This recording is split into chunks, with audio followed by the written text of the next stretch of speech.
Well, it's the time of the week where we take a look at things in the long range, and I think this is going to be something that I start doing once a week at least as we look ahead into the spring and summer. I'm going to go ahead and be honest with you. Yes, I missed it. And not just me, I think almost every meteorologist and forecaster out there who was calling for the cold to come in February, you're super let down. I mean, I'm disappointed in myself, but I can sleep at night because if I look back at the data that I was looking at 3-4 weeks ago, even back into January as to what was ahead as we headed into late winter, I would have made the same decision based on what I was seeing. The teleconnections were there. A lot of the global models were on board when you looked at the weeklies. And then all of a sudden, about a week and a half ago, boom, they flipped the switch and everyone said, whoa, what's this? These are the above average temperatures that we're going to be seeing as we wrap up February. We're going to go ahead and kind of go through the temperature outlook. Will be February 23rd through March 1st. Let's move this ahead in time. Now we're heading toward the end of the month. This is the 27th through the 5th of March. Below normal temperatures across the West. This is going to be very timely because as we see our next system move in across the Pacific Northwest, snow levels are going to drop. And it's going to turn pretty chilly out here, I think. This looks pretty solid to me as we wrap up the month. And then as we head into March, even though it's above normal, and I do want you to keep in mind one thing. These are 7-day averages. So embedded in this, you could have a cool down or a really warm day, and then across the West, cold. But anything over green is a departure of 10 degrees or more below average.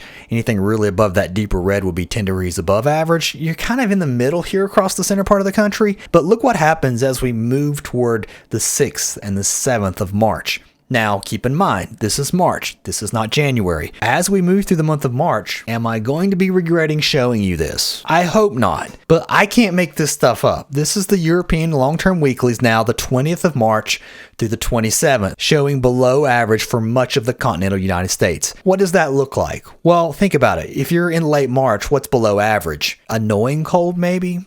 Because by this time, you're ready for spring in many areas, and now you've just got this nuisance chill around. Again, remember, this is flattened out over 7 days, and we're also using long-term modeling. I don't put a whole lot of faith in it. I just want you to be aware of what the models are picking up long range. Some folks are asking for this on the channel, and hey, I'm here to deliver. So let's talk about it, kind of why I think we're seeing this and what the models are picking up on. This is the upper level pattern. Here's the North Pole.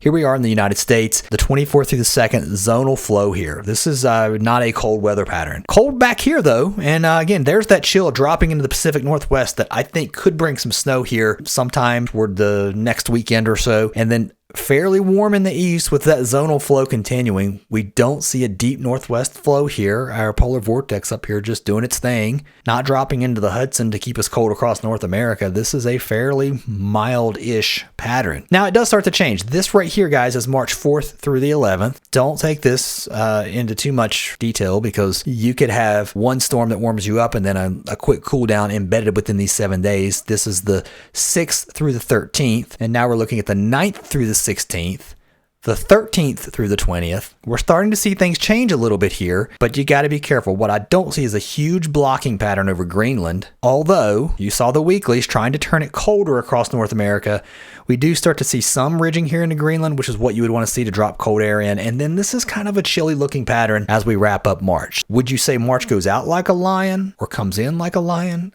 I don't know exactly yet. At this point, this kind of looks like it goes out like a lion. If I had to tell you, it depends on where you are. I mean, if you're in the Pacific Northwest, you may say it's coming in like a lion versus the East Coast. You may say it's coming in like a lamb. How the month comes in depends on where you are exactly. And realistically, guys, how accurate is a 40-day forecast anyway? A more accurate forecast is above. That's the most recent forecast that I put out every day. Check it out. I'll see you there.